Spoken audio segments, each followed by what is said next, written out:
गंधर्व सैनिक तो बाहर आ गए, किंतु इनका सेनापति तावमुख और पुष्कल नहीं दिखाई दे रहे हैं।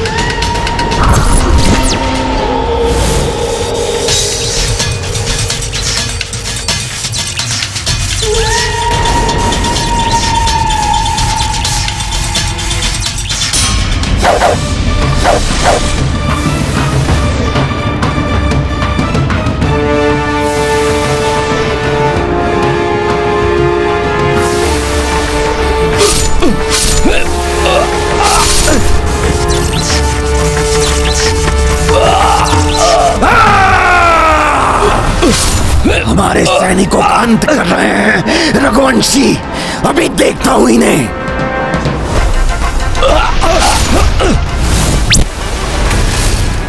दिव्य भाले तो अब भी आ रहे हैं। देखता हूं कहां से प्रहार हो रहा है।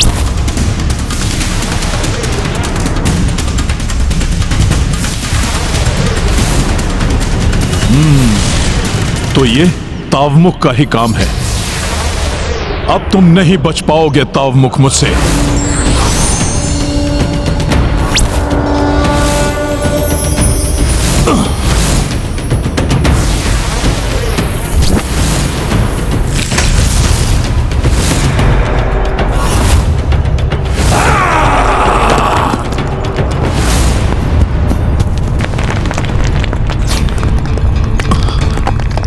भरत भैया, सबको सावधान कर दीजिए, पर्वत टूट रहे हैं। बस प्रहार रोक दो।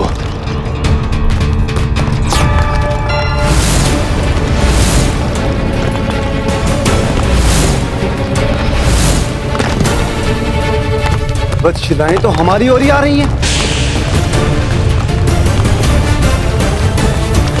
इन शिलाओं को तो रोकना होगा। जय श्री राम।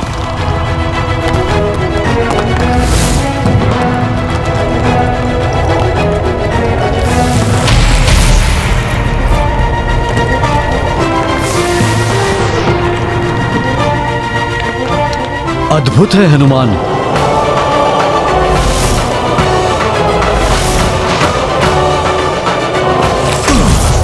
संकट मोचन महाबली हनुमान की जय।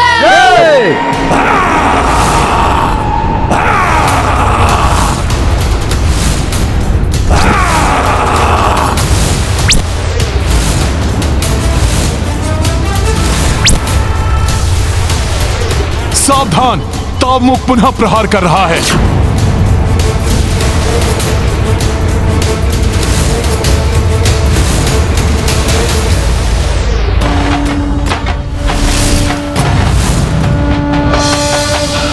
भैया पुष्कल,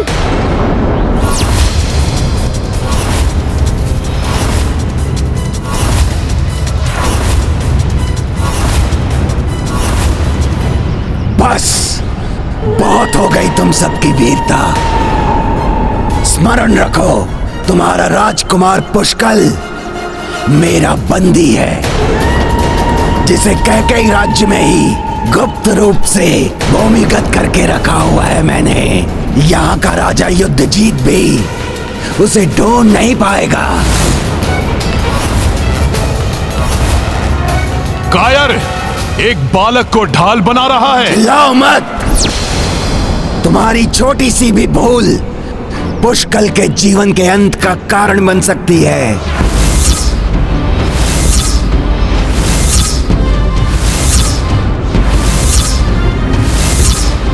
अब सुनो, यदि तुम्हें पुष्कल चाहिए तो युद्ध जीत को एकाकी निशस्त्र मेरे राजभवन में भेज दो।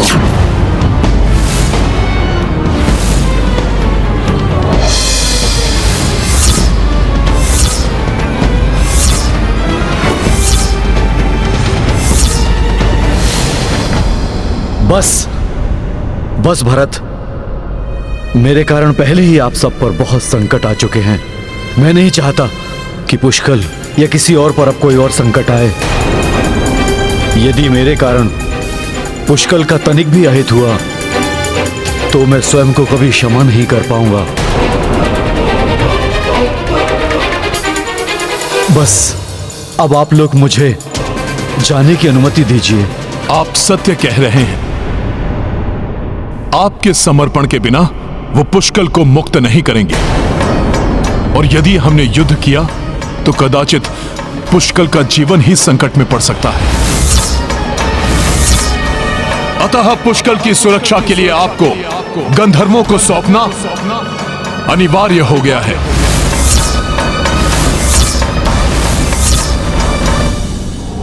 उचित है ऋषिवर, मैं वचन देता हूं, हमारी वार्तालाप के मध्य जो भी व्यवधान उत्पन्न करेगा, मैं स्वयं उसे प्राण दंड दूंगा।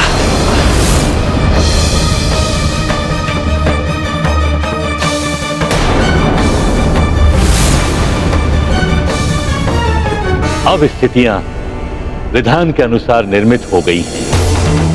सर्वप्रथम लक्ष्मण का होगा देह त्याग और कारण बनेगा श्री राम का वचन।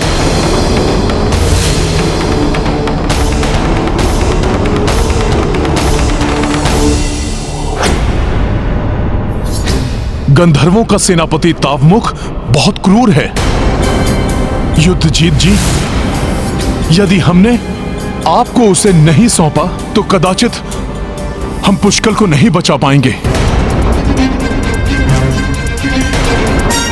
परंतु हनुमान, यह अनुचित है। भरत भैया, यदि पुष्कल को बचाना है तो मात्र एक ही उपाय है इस समय। युद्धजीत जी, आपको जाना ही होगा।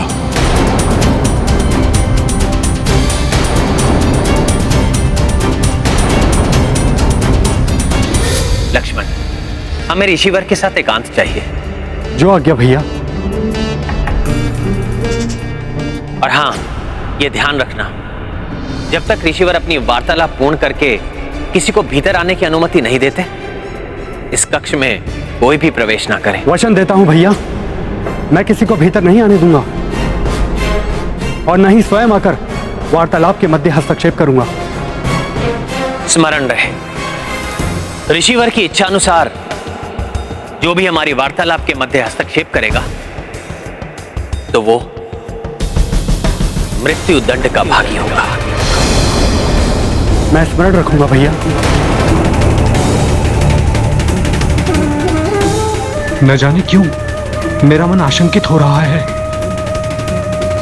ये कठिन घड़ी है दोनों के लिए। श्री राम ने हर निर्णय में लक्ष्मण को अपने साथ रखा है, और सदैव परछाई के समान श्री राम के साथ रहने वाले लक्ष्मण उन्हें एकाकी कैसे छोड़ सकते हैं? मैं भैया राम का अनुज ही नहीं, सदैव परछाई के समान उनके साथ रहने वाला उनका सेवक भी हूं। फिर ऐसा क्या है जो मुझे इस संदेश से पृथक रखा जा रहा है? क्या हो सकता है इसके पीछे? मैं तो लक्ष्मण को कभी विलग नहीं करना चाहता, किंतु ऋषिवर की इच्छा भी नहीं टाल सकता। ना जाने ऐसा कौन सा विशेष संदेश लाए हैं ऋषिवर।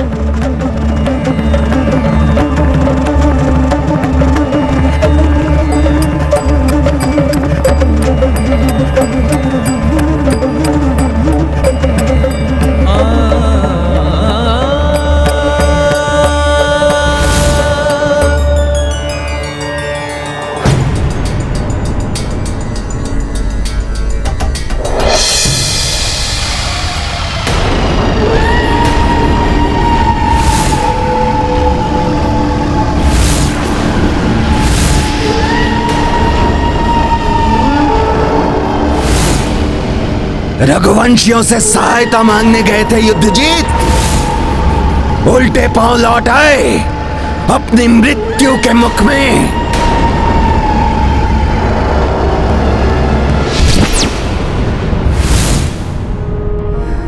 भरत, तावमुख जितना धूर्त है उतना ही चतुर भी है। उसे मूर्ख बनाना इतना सहज नहीं होगा। हनुमान की युक्ति की यदि उसे भनक लगी तो वो पुष्कल को जीवित नहीं छोड़ेगा। मामा श्री, संकट से मुक्ति दिलाने वाले संकट मोचन है हमारे महाबली हनुमान। वो हमारे पुष्कल पर कोई भी संकट नहीं आने देंगे।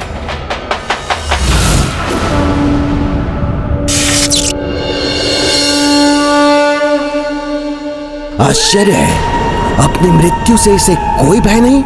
अयोध्या से लौटने पर अकस्मात ही ऐसा आत्मविश्वास। इसे तनिक भी शंका नहीं होने दूंगा मैं, अन्यथा पुष्कल संकट में पड़ जाएगा।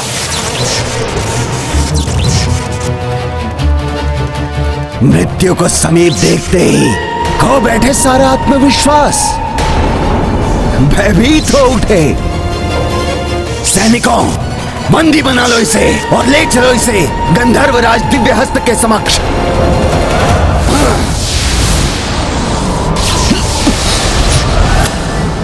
एक बार पुष्कल की सुरक्षा सुनिश्चित हो जाए, फिर बताता हूं तुम्हें गंधर्वों कि तुम जैसे दुष्टों के साथ कैसा व्यवहार होना चाहिए।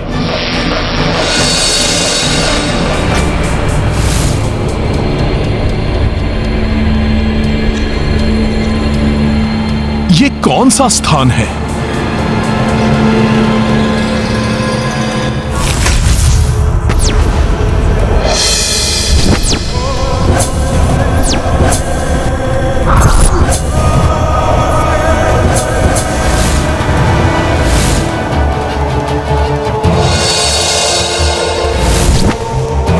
जय हो गंधर्वराज दिव्यहस्त। आपका बंदी कैकेयी नरेश युद्ध जीत आपके समक्ष प्रस्तुत है।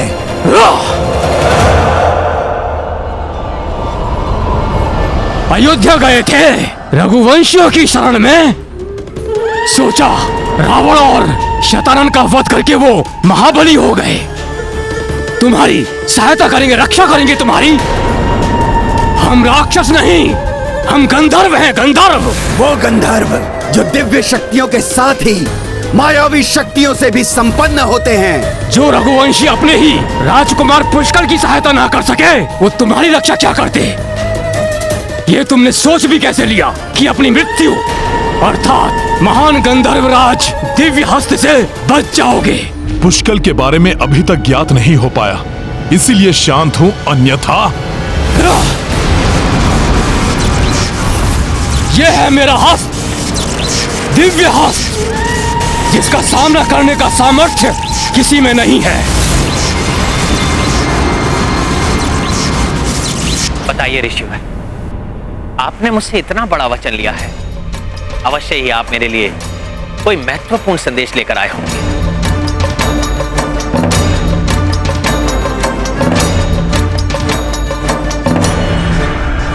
हाँ श्री राम।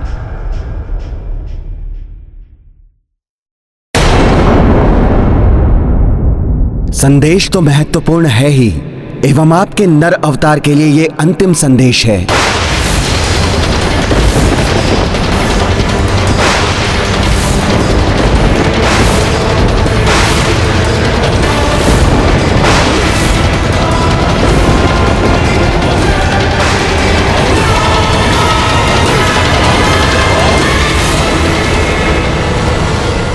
अंतिम संदेश?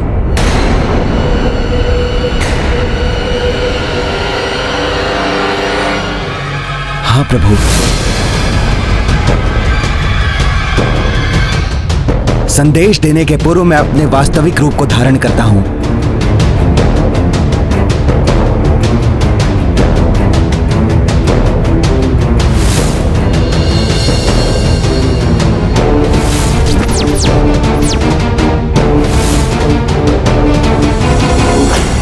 यमदेव, आप? क्षमा करें प्रभु, आपसे भेंट करने के लिए मुझे छद्म रूप धारण करना पड़ा। अन्यथा हनुमान को यदि ज्ञात होता कि हम यहां पर आए हैं, तो आपसे भेंट करना तो दूर, हमें वो एक क्षण भी यहां ठहरने नहीं देते। हे प्रभु, आपकी दिव्य माया से ही संसार की रचना हुई है। आपके परम ब्रह्म विष्णु स्वरूप के नाभि कमल से सृष्टिकर्ता ब्रह्मदेव उत्पन्न हुए। उनके पुत्र ऋषिवर मरीचि से महर्षि कश्यप और उनसे सूर्यदेव, और प्रभु सूर्यदेव से मेरा जन्म। प्रभु, इस प्रकार हम सब आप ही के संतान हैं। नारायण नारायण। प्रभु श्री राम के वापस लौटने का समय जैसे जैसे समीप आ रहा है, वैसे वैसे ना जाने मन क्यों व्याकुल हो रहा है। ना जाने प्रभु नारायण के इस नर रूप को पुनः देखने का अवसर कब प्राप्त होगा। हाँ देवर्षि, किंतु मैं तो ये सोच रहा हूँ, जब देवता इतने व्याकुल हैं, तो जब प्रभु के धरती छोड़ने के बारे में उनके परम भक्त हनुमान को ज्ञात होगा तो उनके हृदय पर क्या बीतेगी। सत्य कहा आपने वरुण देव। श्री राम को अपना सर्वस्व त्यागने वाले, यहाँ तक कि अपना सब कुछ समर्पित करने वाले हनुमान के लिए श्री राम का बिछोह तो असंभव ही होगा।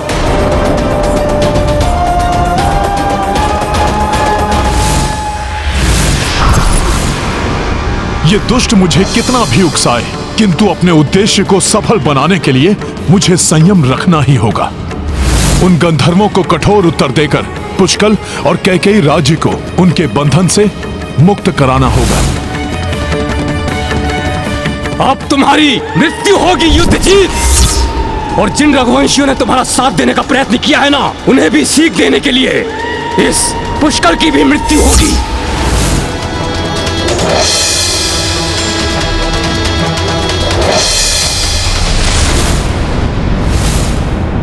पितामह, ये आपको भी यहाँ ले आए?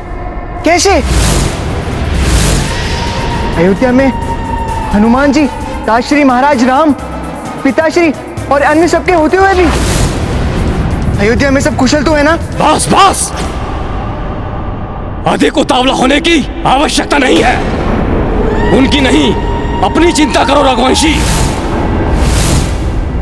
सर्वप्रथम तुम्हारे पिताश्री के मामा के समक्ष तुम्हारा अंत करूंगा मैं, फिर उन्हें भी भेजूंगा यमलोक। अब पुष्कल मेरे समक्ष है, इसी क्षण की प्रतीक्षा थी मुझे। गंधर्वराज दिव्य हस्त,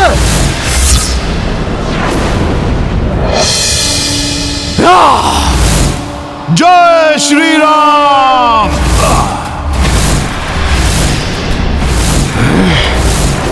ये तो हनुमान है, इसे हमारी दुर्बलता ज्ञात है।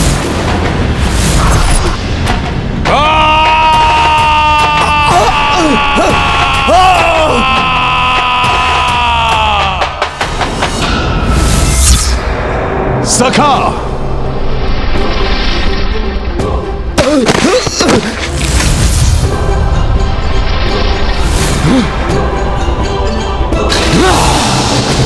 पुष्कल,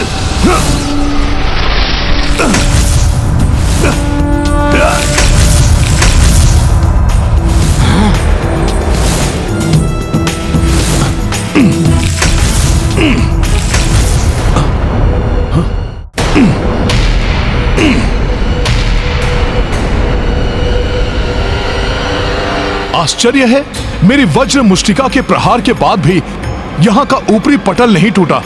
कैसा है यह स्थान? आप सृष्टि के संरक्षक एवं पालनहार हैं। मत्स्य अवतार लेकर आपने सृष्टि को प्रलय जल से उबारा। कूर्म अवतार लेकर आपने देवताओं को समुद्र मंथन में सहयोग किया, और मोहिनी रूप धारण कर आपने अमृत को असुरों के हाथों में पड़ने से बचाया। सृष्टि के संचालक देवताओं को आपने अमृत बांटकर रक्षित किया। वराह अवतार धारण कर आपने पृथ्वी को रसातल के अंधकार से निकालकर उसका उद्धार किया। नरसिंह अवतार धारण करके आपने भक्ति की शक्ति को दर्शाया। प्रभु जग को बताया कि सृष्टि के कण कण में भगवान है। वामन रूप धारण कर दैत्य सम्राट बलि को पाताल में पहुंचाया। परशुराम अवतार धारण करके अहंकारी भूपालों का दमन किया। प्रभु, और अब रावण आदि राक्षसों के अत्याचार से पीड़ित धरती के उद्धार के लिए आपने ये मर्यादा पुरुषोत्तम श्री राम जी का अवतार धारण किया। धर्म की स्थापना की, राजधर्म, सत्य एवं वचन की मर्यादा को स्थापित किया। हे श्री राम, अब आपके इस नर अवतार का उद्देश्य पूर्ण हुआ।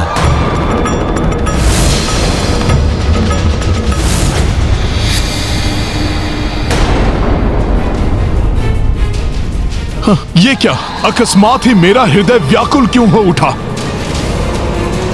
हनुमान जी! आपको क्या हो गया था हनुमान जी? मुझे स्वयं समझ में नहीं आ रहा है कुमार पुष्कल। मेरे जिस हृदय में प्रभु श्री राम का वास है, वो हृदय न जाने क्यों व्याकुल हो रहा है। किंतु पुष्कल, अभी यहां से शीघ्र निकलना आवश्यक है। हनुमान, तुमने गंधर्वों की शक्ति को कम समझने की भूल की है। यहाँ की सारी दीवारें गंधर्व शक्ति से रक्षित है, जिसे कोई भी बाह्य शक्ति नष्ट नहीं कर सकती। हाँ। यहां से निकलने के बारे में सोचना भी मूर्खता होगी हनुमान। तुम्हारे छल ने स्वयं तुम्हें हमारे जाल में फंसा दिया है।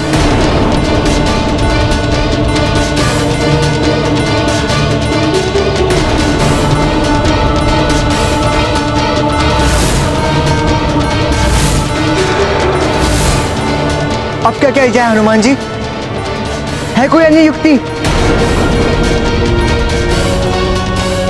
पुष्कल को यहां से बाहर निकालने के लिए मुझे अति शीघ्र कोई युक्ति सोचनी होगी। ये है रामायण, रामचंद्र गुण धाम की, सब सुधि जन करिए कथा श्रवण श्री राम की।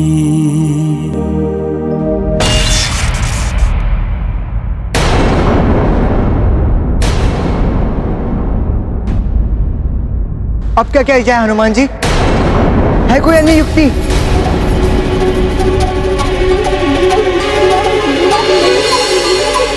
अन्य युक्ति है पुष्कल। कंटक को निकालने के लिए कंटक का ही प्रयोग करना पड़ता है।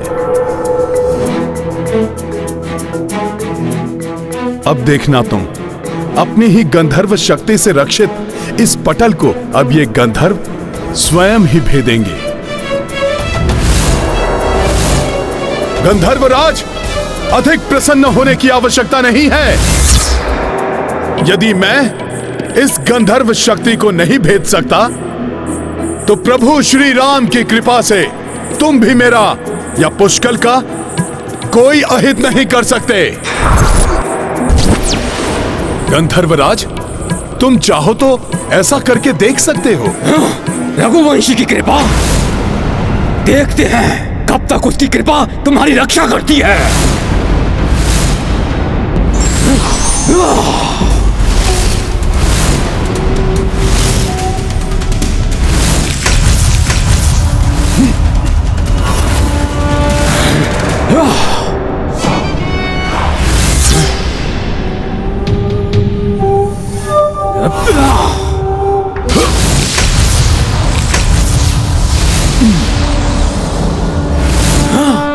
देखा, विफल हो गया ना तुम्हारा वार। तनिक सा भी अहित नहीं हुआ हमारा। अच्छा, तुझे अभी बताता हूं, रुक।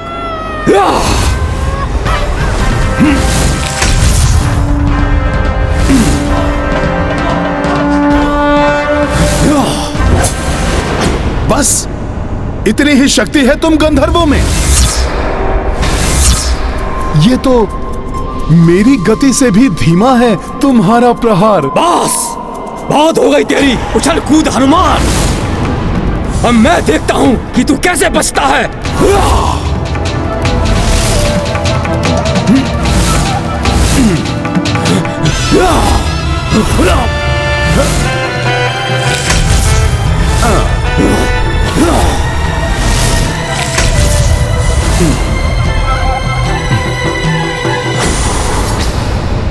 युक्ति काम कर रही है हनुमान जी। हाँ पुष्कल, जहां शक्ति काम ना करे वहां युक्ति से काम लेना चाहिए।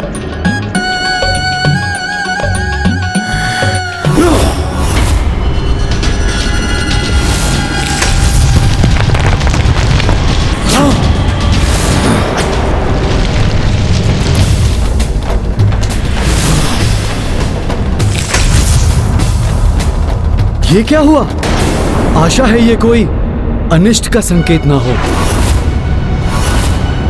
जहाँ हनुमान जी हैं, वहाँ कोई अनिष्ट नहीं हो सकता। अवश्य ही ये उनकी सफलता का संकेत है। वो देखिए हनुमान जी।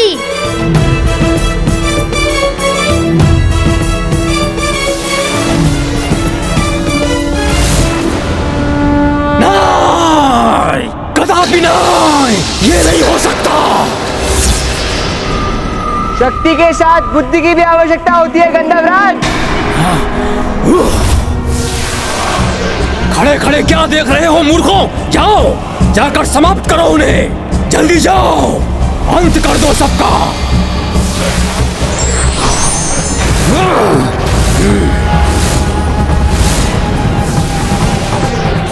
सावधान वीरों, संभालो अपने अस्त्र, गंधर्व आ रहे हैं। जय श्री राम।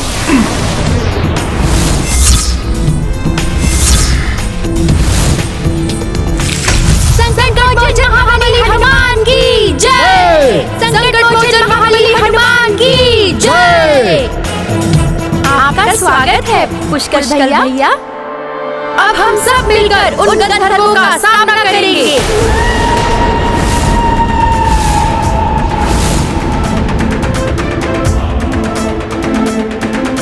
ये लीजिए पुष्कर भैया।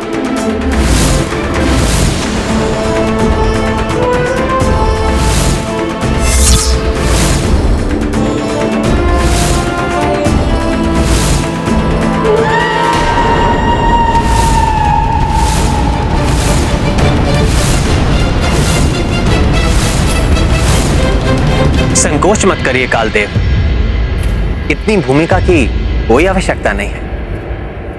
जो भी संदेश है स्पष्ट कहिए। श्री राम, सृष्टिकर्ता श्री ब्रह्मा जी ने आपके लिए यही संदेश दिया है कि आपने भूलोक पर निवास करने के लिए जो अवधि निश्चित की थी वो पूर्ण हो चुकी है।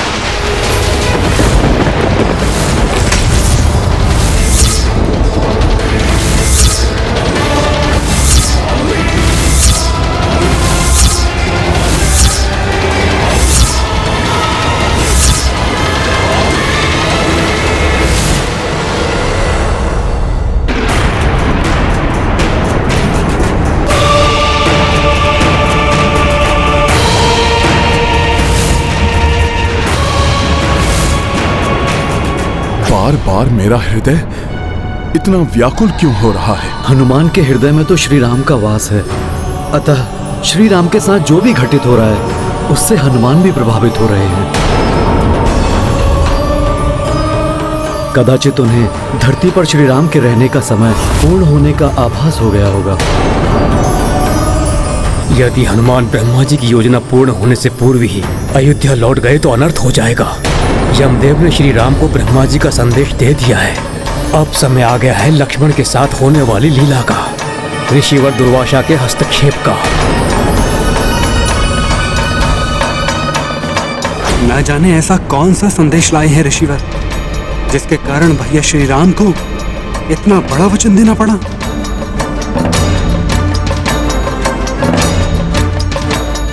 श्री राम के कक्ष का द्वार बंद है दुर्वासा ऋषि के लिए।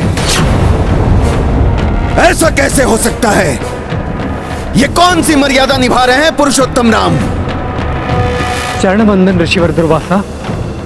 आयुष्मान भव। अब देख क्या रहे हो? दुर्वासा ऋषि आए हैं श्री राम से भेंट करने।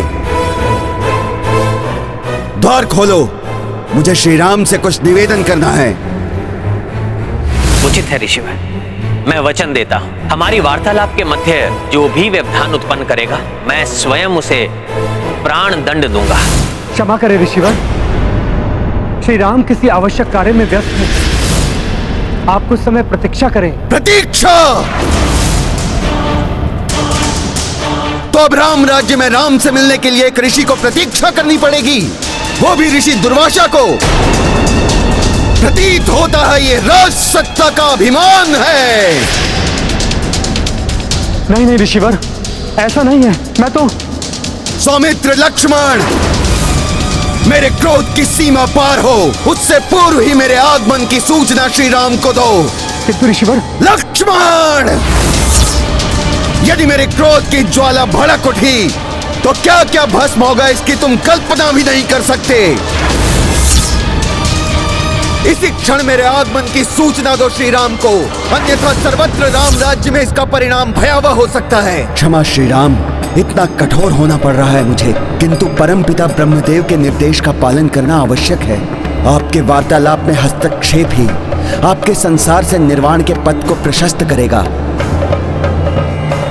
दुर्वासा ऋषि अपने क्रोध के लिए जग प्रसिद्ध है। ये सबको श्राप दें, उसके पूर्व ही मुझे कुछ करना होगा। सबको संकट में नहीं डाल सकता मैं। लक्ष्मण को शीघ्र ही निर्णय लेना होगा, क्योंकि हनुमान की व्याकुलता बढ़ती जा रही है। वो किसी भी क्षण सबको छोड़कर श्री राम के पास लौट सकते हैं। ऐसा नहीं होना चाहिए वरुण देव।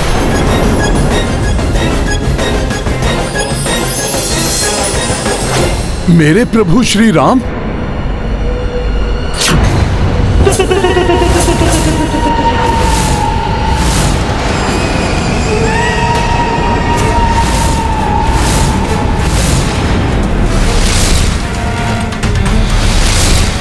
मेरे हृदय में पीड़ा और मेरे प्रभु का दिखना, कहीं मेरे प्रभु किसी संकट में तो नहीं है। मुझे इन गंधर्वों को समाप्त कर शीघ्र ही प्रभु के पास लौटना होगा।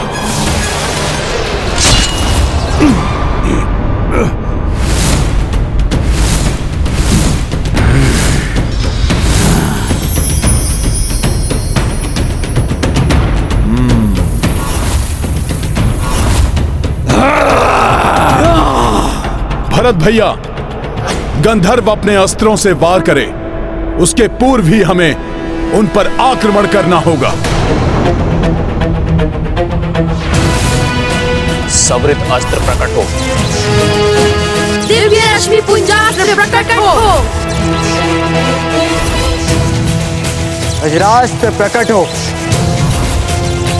चंद्र कवच अस्त्र।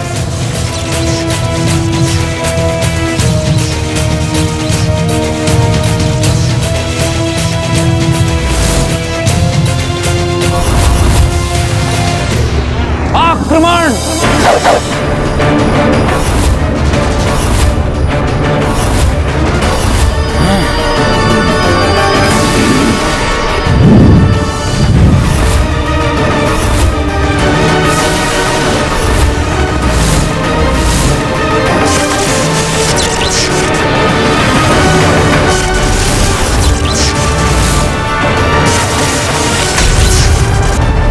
इसके अस्त्र ने हमारे अस्त्रों को हिम की ढाल से रोक लिया।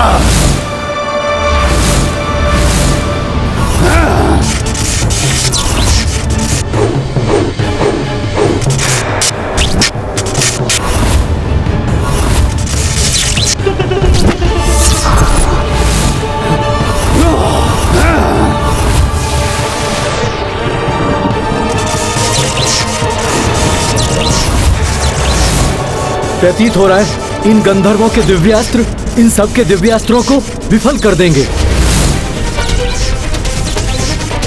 इन सबको मेरे कारण पराजय का मुख देखना पड़ सकता है।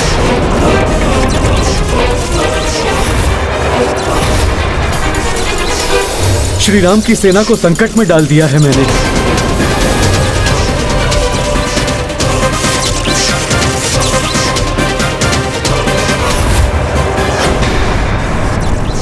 जय श्री राम।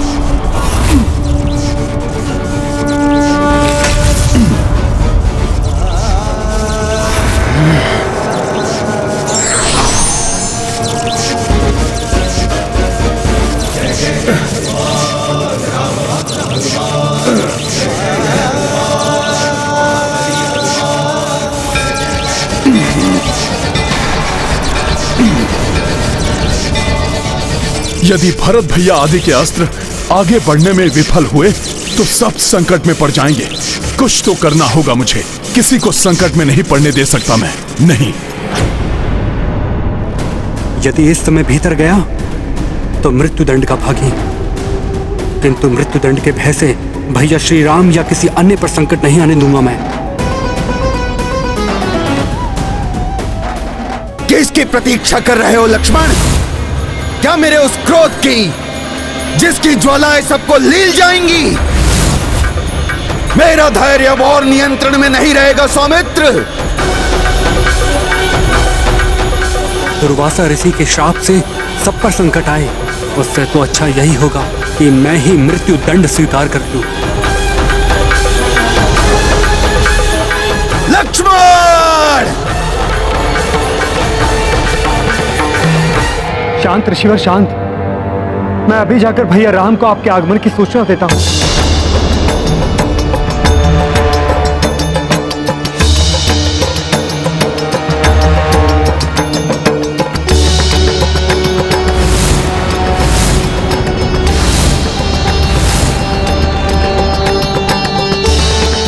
अब वो होने वाला है जिसके लिए इतना सब करना पड़ा।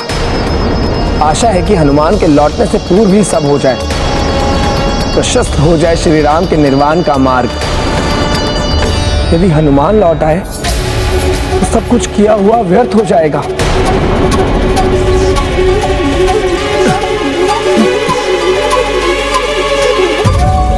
भरत भैया, तावमुख के घूमते हुए दिव्यास्त्र के मध्य से रिक्त स्थान ढूंढकर आप लक्ष्य साधिए।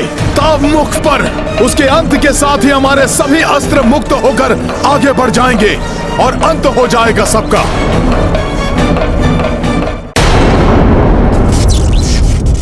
हनुमान, हमारे अस्त्रों को और नहीं रोकने दूंगा मैं तुम्हें।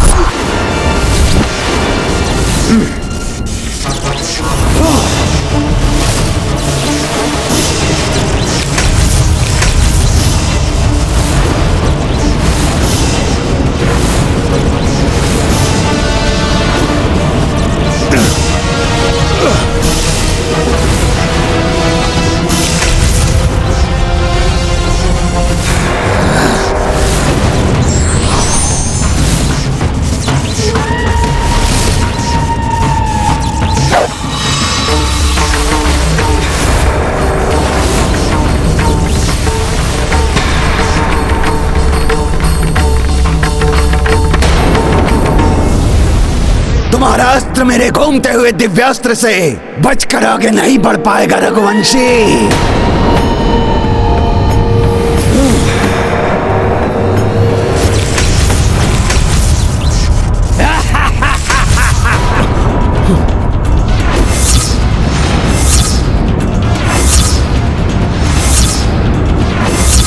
टूट ही गया ये हिम का अवरोध।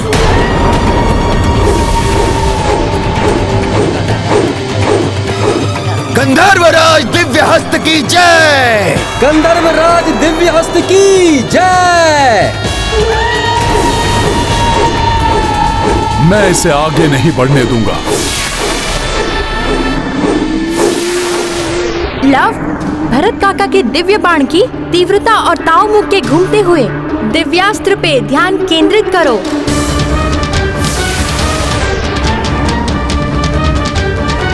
कुश, काकाश्री के दिव्यास्त्र को तनिक सी और तीव्रता की आवश्यकता है, तभी ये रिक्त स्थान से प्रविष्ट होकर अपने लक्ष्य को भेद पाएगा।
हनुमान, हमारी गंधर्व सेना का अंत कर दिया तुमने।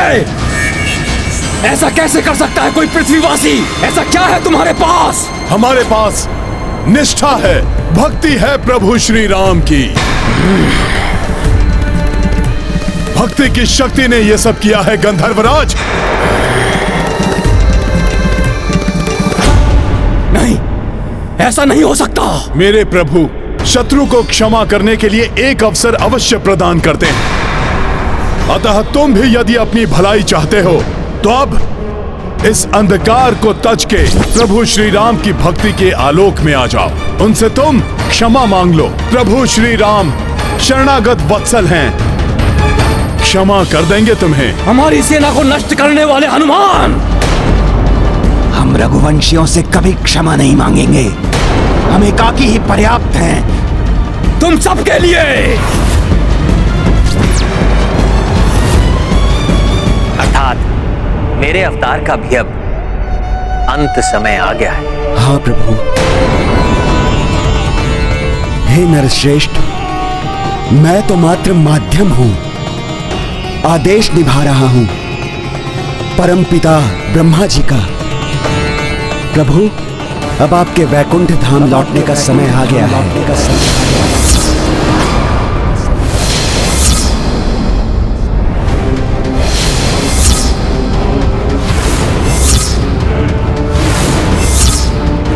लक्ष्मण, ये तुम क्या कर बैठे?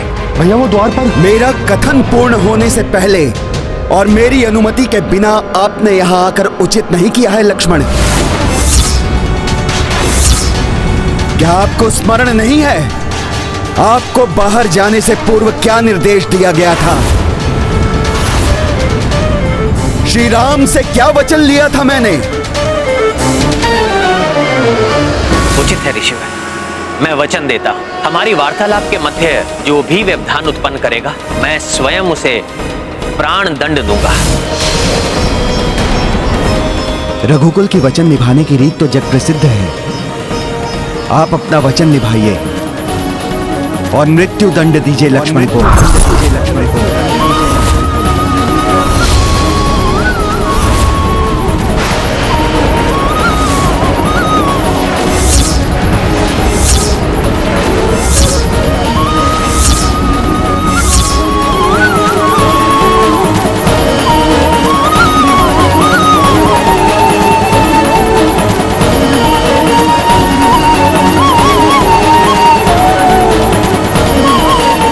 ये मुझे कैसी व्याकुलता हो रही है, कहीं मेरे प्रभु कोई दुविधा में तो नहीं?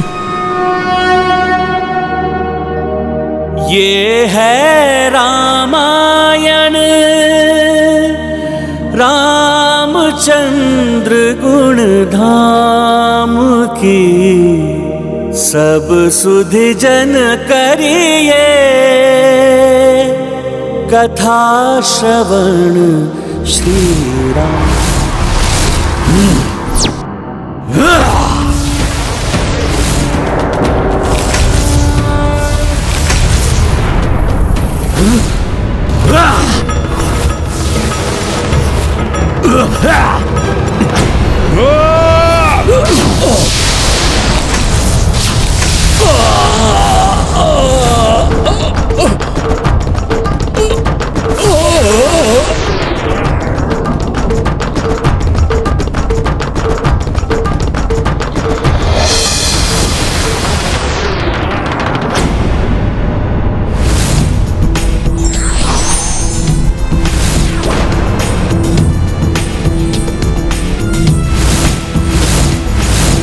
प्रभु श्री राम की जय। हे श्री राम भक्त हनुमान, मुझे और मेरी गंधर्व सेना को इस अधर्म के अंधकार से मुक्ति दिलाकर आपने हमारा उद्धार किया है। आपको शत शत नमन। संकट मोचन महाबली हनुमान की जय। संकट मोचन महाबली हनुमान की जय। हे संकट मोचन महाबली हनुमान, आपकी सदैव ही जय हो। जय हो प्रभु श्री राम की। उन्हीं की महिमा के प्रताप से ये सब हुआ है। मेरा तो सर्वस्व वही है। मेरे लिए तो आदि भी प्रभु श्री राम है और अंत भी प्रभु श्री राम ही हैं।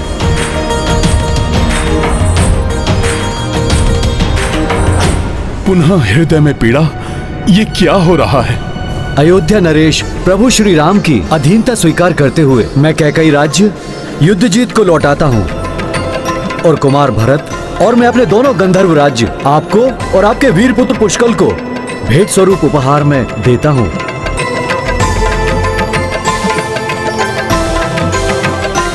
अब हमें प्रस्थान की अनुमति दें महाराज।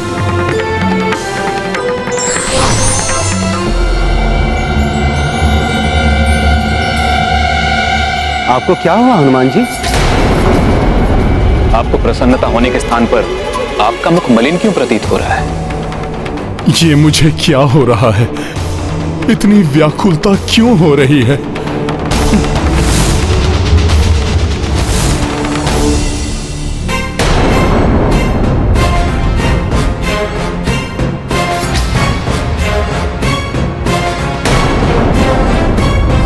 रघुकुल की वचन निभाने की रीत तो जग प्रसिद्ध है। आप अपना वचन निभाइए और मृत्यु दंड दीजिए लक्ष्मण को।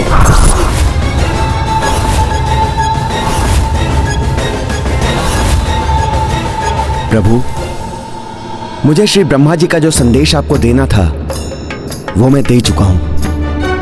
अब मुझे प्रस्थान की आज्ञा दीजिए।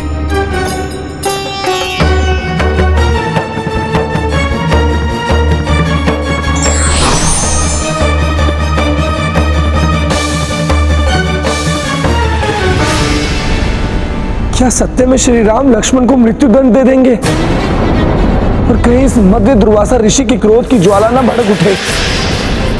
और यदि हनुमान को इसके बारे में ज्ञात हो गया तो क्या होगा? गंधर्वों से युद्ध समाप्त हो चुका है। हनुमान किसी भी क्षण लौट सकते हैं। ऐसी असहनीय पीड़ा का आभास क्यों हो रहा है मुझे? मेरे हृदय में उत्पन्न हुई इस अपार वेदना का भला क्या कारण हो सकता है? हनुमान जी को अनेक संकटों का सामना करते हुए, उन संकटों का मोचन करते हुए देखा है मैंने, किंतु उनकी आज जैसी अवस्था तो कभी नहीं देखी। हनुमान जी बताइए ना, ऐसा क्या हुआ है जो आपको इतना विचलित कर रहा है?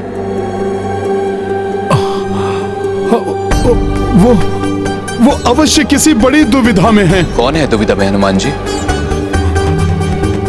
प्रभु, मेरे प्रभु किसी बहुत बड़ी दुविधा में है।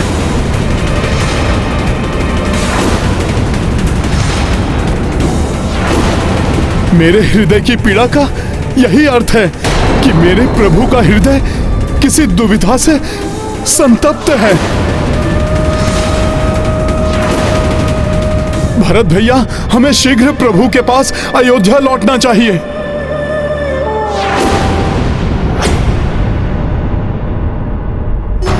तो ये सब पूर्व ही नियोजित था मेरे द्वारा। लक्ष्मण को दंड देने का संयोग देवताओं द्वारा ही उत्पन्न किया गया था, क्योंकि उन्हें भी यह भली भांति ज्ञात है कि लक्ष्मण के इस परम त्याग के पश्चात मैं भी संसार में नहीं रह सकूंगा। मैं संसार से प्रस्थान करने के लिए ब्रह्मदेव के संदेश की ही प्रतीक्षा कर रहा था, किंतु ये सब इस प्रकार होगा ये ज्ञात नहीं था मुझे। क्या हनुमान मेरे भ्राता पुत्रों और सेना के लौटने के पूर्व ही तुम्हें दंडित कर मुझे इस संसार का परित्याग करना होगा? कदाचित यही उचित है, क्योंकि यदि हनुमान को ज्ञात हुआ तो कदापि वो मुझे जाने नहीं देगा, नहीं देगा जाने। इतना विलंब क्यों हो रहा है? क्या राजा राम के द्वार पर ऋषियों को प्रतीक्षा करवाने की नवीन प्रथा प्रारंभ हुई है यहाँ? भैया, मैं तो आपको दुर्वासा ऋषि के आगमन की सूचना ही देने आया था। वो द्वार पे खड़े आपसे मिलने की प्रतीक्षा कर रहे हैं।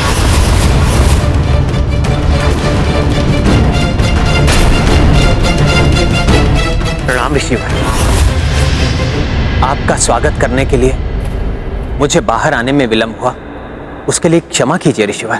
आपके इस विलंब का दंड भी दे सकता हूं मैं आपको। प्रतीत होता है आप भूल गए, मैं वही ऋषि हूं जिसने देवराज इंद्र को शापित कर स्वर्ग को श्रीहीन कर दिया था।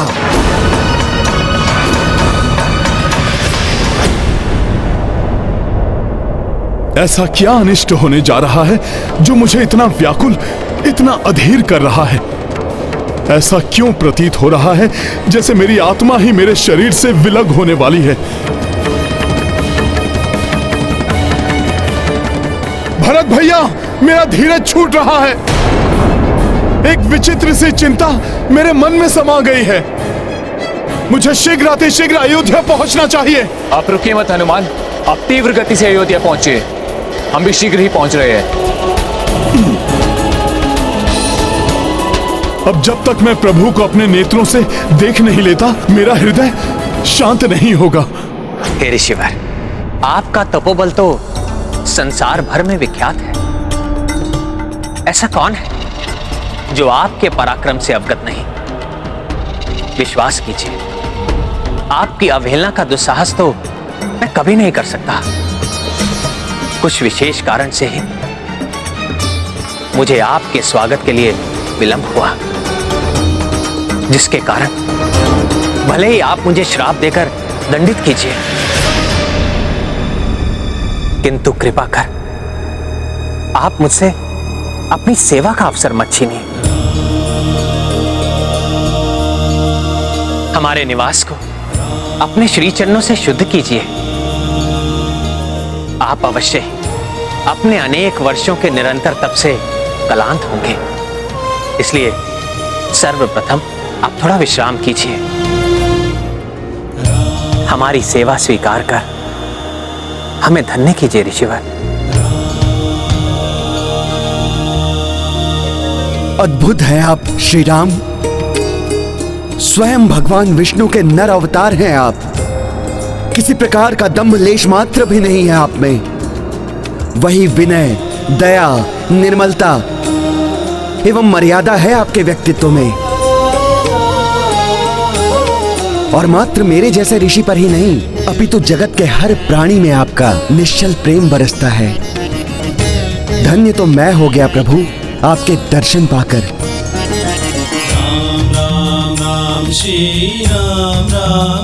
हे ऋषिवर, मैं जो भी हूं इसका कारण आप जैसे महातपस्वियों की कृपा दृष्टि और अपने पूर्वजों के आशीष से ही हूं।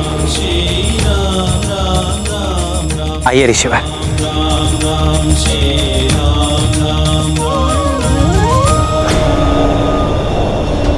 अपने प्रभु श्री राम के मंगल चरणों के शुभ दर्शन पाने में अब कुछ ही क्षण शेष हैं। ऋषिवर, हमारे इस अतिथि गृह में आसन ग्रहण कीजिए।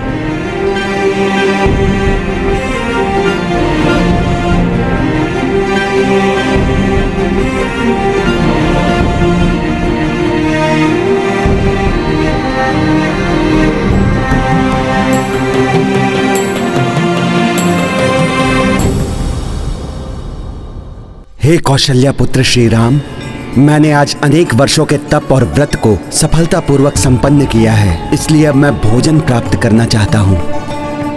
आप मेरे लिए भोजन का आयोजन कीजिए। तप के पश्चात मुझे बहुत तीव्र भूख लगी है, उसी को शांत करने यहाँ आया हूँ। ये तो हमारा सौभाग्य होगा ऋषिवर। मैं अभी आपके भोजन की व्यवस्था करवा देता हूँ। किंतु श्री राम, मैं वही भोजन करूंगा जो इतने वर्षों की प्रतीक्षा के बाद अपने स्वाद से मुझे संतुष्ट कर दे, मेरे मन को तृप्त कर दे। और ऐसा भोजन तो मात्र पुत्री सीता ही बना सकती है। मैं उन्हीं के हाथों बना भोजन स्वीकार करूंगा।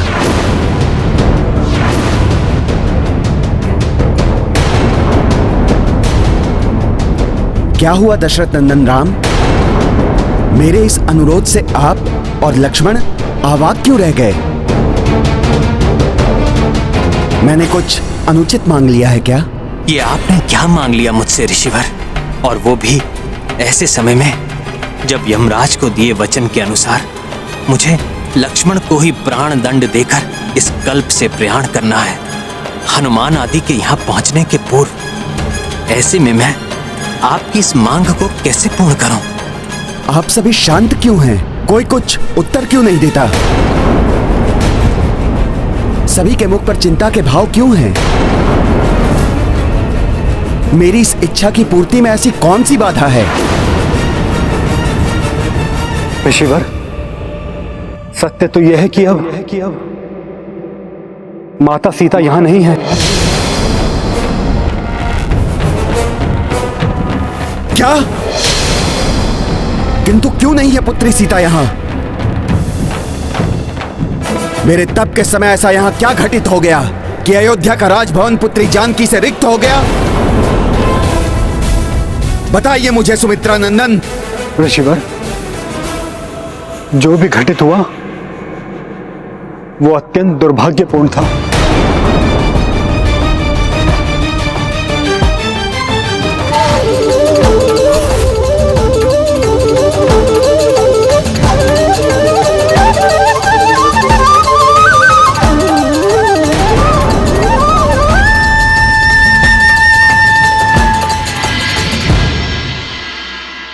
घोर अन्याय हुआ पुत्री सीता के साथ। उस समय मैं यहां उपस्थित होता तो पवित्रता की मूरत पुत्री जानकी के चरित्र पर प्रश्न चिन्ह लगाने वाले उस नीच व्यक्ति को मैं शाप देकर उसी समय भस्म कर देता। किंतु जैसे बीता हुआ कल नहीं लौटता, वैसे ही मेरे मुख से निकले हुए शब्द भी नहीं लौट सकते। अब मैं भोजन तो वही करूंगा जो पुत्री सीता बनाएगी। अब ये आपको प्रमाणित करना है श्री राम। किंतु ऋषिवर, ये तो असंभव है। जब माता सीता इस धरती पर ही नहीं है तो उनके द्वारा बनाया गया भोजन कैसे प्रस्तुत हो सकता है? अर्थात मेरे मन की व्याकुलता का यही कारण है, यही दुविधा है जिसने मेरे प्रभु को व्यथित कर रखा है। ऋषिवर की आज्ञा को पूर्ण करना प्रभु का कर्तव्य है, किंतु माता सीता की अनुपस्थिति में उसको पूर्ण कैसे किया जाए, यही चिंता सता रही है प्रभु को। क्यों श्री राम, मैं कुछ अधिक तो नहीं कह रहा हूं ना? तपस्वी के शब्द क्या ब्रह्म वाक्य के समान नहीं होते, जिन्हें कदापि नहीं टाला जा सकता? इसलिए अब तो ये आपका ही दायित्व है कि आप पुत्री सीता को यहां बुलाएं और उनके हाथों से बने हुए भोजन से मुझे संतुष्ट करें। ऋषिवर, रघुकुल रीति का उल्लंघन न आज तक कभी हुआ है और ना ही होगा। प्रभु ने आपको सेवा का वचन दिया है, वो अवश्य पूर्ण होगा। हनुमान, मुझे तो हनुमान के आगमन के पूर्व ही अपनी इस नश्वर देह का त्याग करना था, किंतु अब न केवल हनुमान लौट आए हैं, मुझे ऋषिवर के इस विचित्र आदेश की भी पूर्ति करनी है।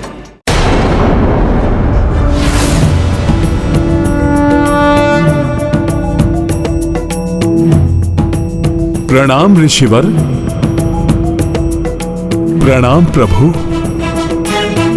ऋषिवर, आपको माता सीता के हाथों का बना भोजन अवश्य प्राप्त होगा। ये क्या कह रहे हैं हनुमान? ये कैसे संभव है? यदि हम वचन देकर उसे पूर्ण ना कर सके तो ऋषिवर दुर्वासा के प्रचंड क्रोध से कौन परिचित नहीं, ज्ञात नहीं। वो क्या श्राप दे दें? हनुमान उनके इस आदेश को स्वीकार कर कोई बड़ी भूल तो नहीं कर रहा? हनुमान जी, मुझे ज्ञात है आप सदैव प्रभु श्री राम के कार्य को पूर्ण करने के लिए तत्पर रहते हैं, किंतु ऋषिवर को ऐसा वचन मत दीजिए जिसे पूर्ण करना आपके लिए भी असंभव हो। आप निश्चिंत रहें लक्ष्मण भैया, ये तो सर्वविदित है कि माता सीता अयोनिज हैं,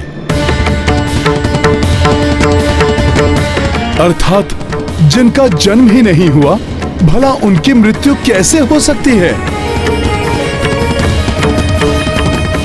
इसीलिए माता अभी भी सृष्टि में ही व्याप्त हैं और सदैव व्याप्त रहेंगी।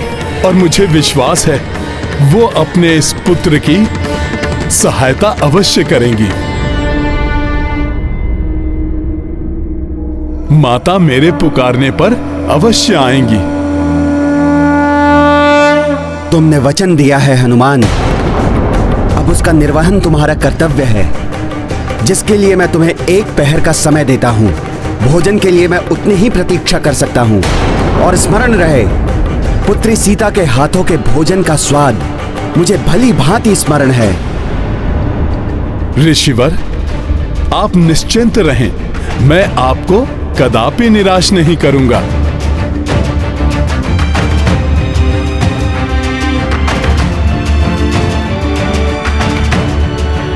लक्ष्मण भैया, ये कार्य तो आप मुझे अकेले ही करने की अनुमति दीजिए। आप यहीं सभी के साथ रुकिए। मैं माता के हाथों बना भोजन लेकर शीघ्र ही लौटूंगा।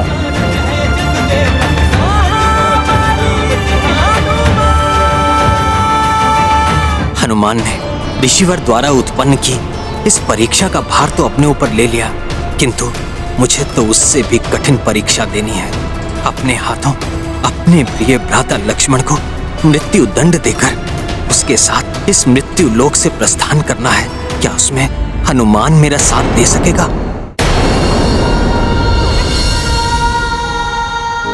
आप सभी लोग यहां से जा सकते हैं। ऋषिवर को माता सीता के हाथों का भोजन ही चाहिए, इसलिए माता ही भोजन तैयार करेंगी। प्रणाम।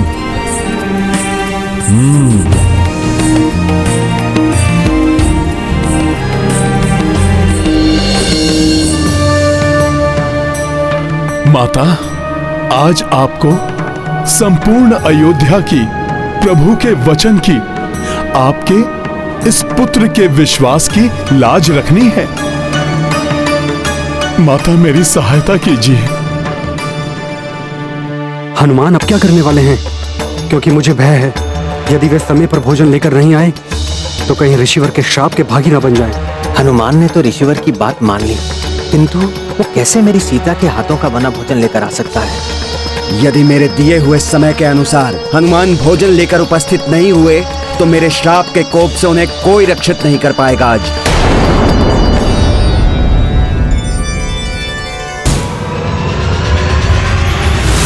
नारायण नारायण। हनुमान माता सीता को ऐसे पुकार रहे हैं मानो जैसे नन्हा शिशु इतने विश्वास से अपनी माता को पुकार रहा हो जैसे कि वो सदा उसके साथ रहती है। किंतु जो माता अपना सब कुछ त्याग कर चली गई है, वो क्या अपने पुत्र की पुकार सुनकर उसकी सहायता के लिए वापस लौट आएंगी? ये है रामायण, रामचंद्र गुण धाम की, सब सुधि जन करिए कथा श्रवण श्री राम।